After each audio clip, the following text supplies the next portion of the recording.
Good afternoon. I've come here today to do what the Republicans in Congress refuse to do, take the necessary steps to secure our border.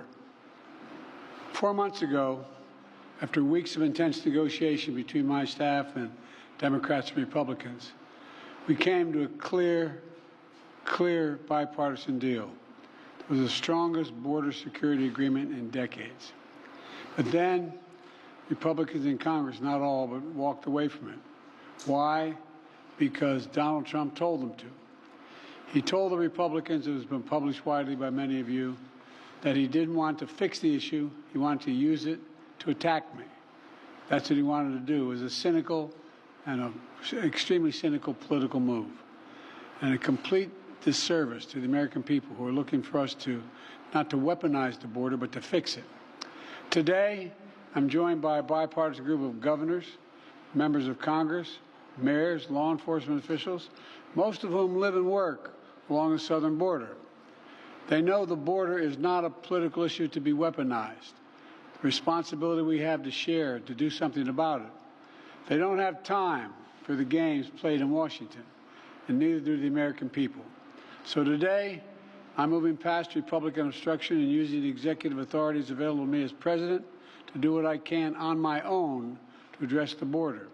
Frankly, I would have preferred to address this issue through bipartisan legislation, because that's the only way to actually get the kind of system we have now that's broken, fixed, to hire more Border Patrol agents, more asylum officers, more judges.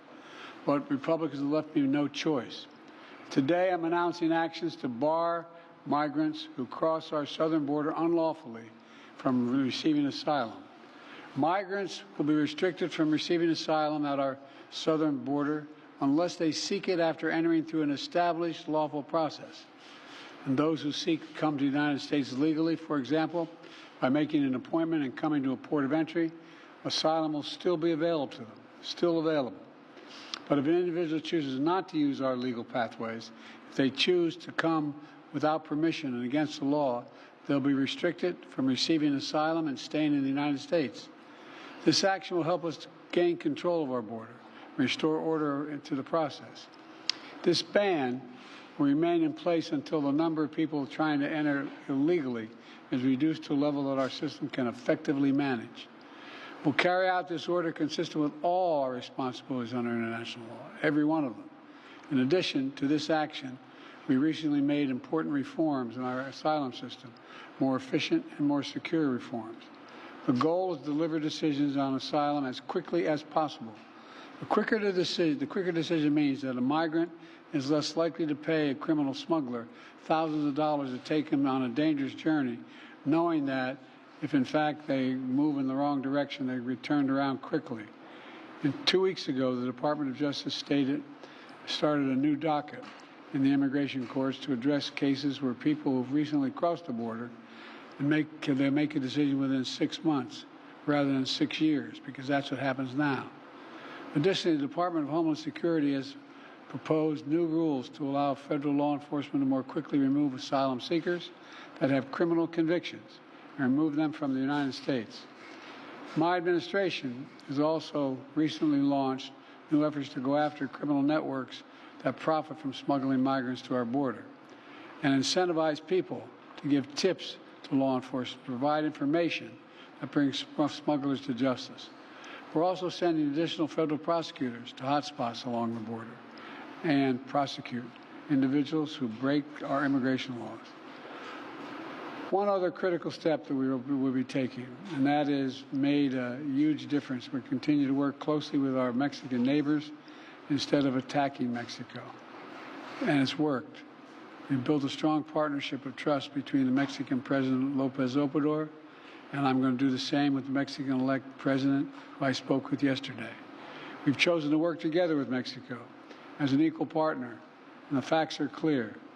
Due to the arrangements that I've reached with President Obrador, the number of migrants coming and to our shared border unlawfully in recent months has dropped dramatically.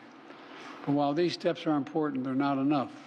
To truly secure the border, we have to change our laws, and Congress needs to provide the necessary funding to hire 1,500 more border security agents. 100 more immigration judges to help tackle the backlog of cases, more than 2 million of them. 4,300 more asylum officers to make decisions in less than 6 months instead of 6 years, which is what it takes now. And around 100 more high-tech detection machines to significantly increase the ability to screen and stop fentanyl being smuggled into the United States.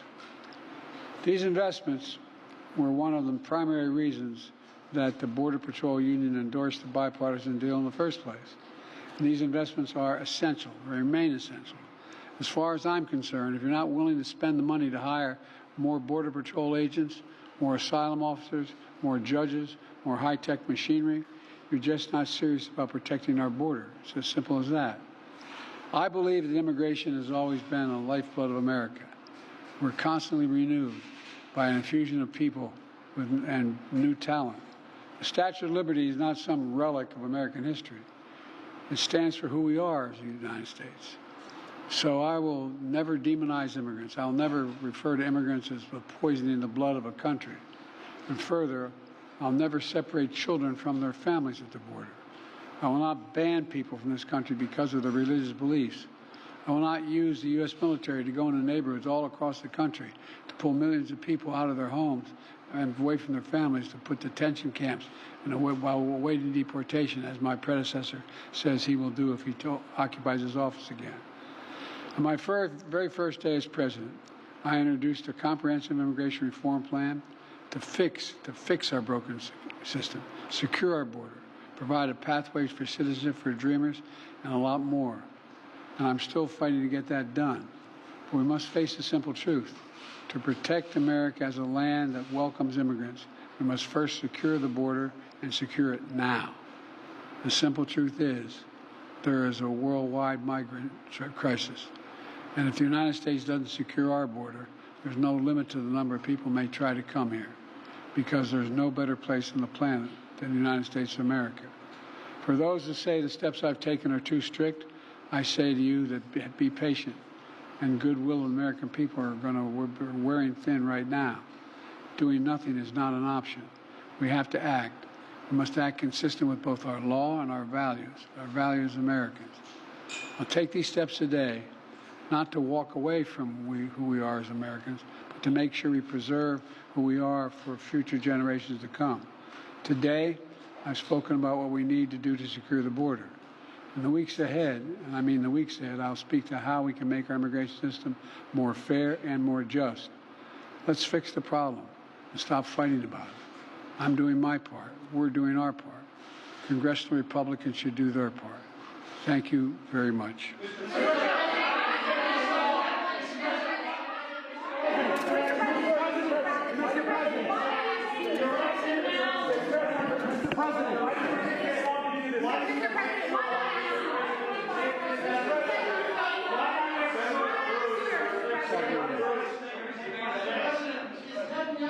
Politics with the war.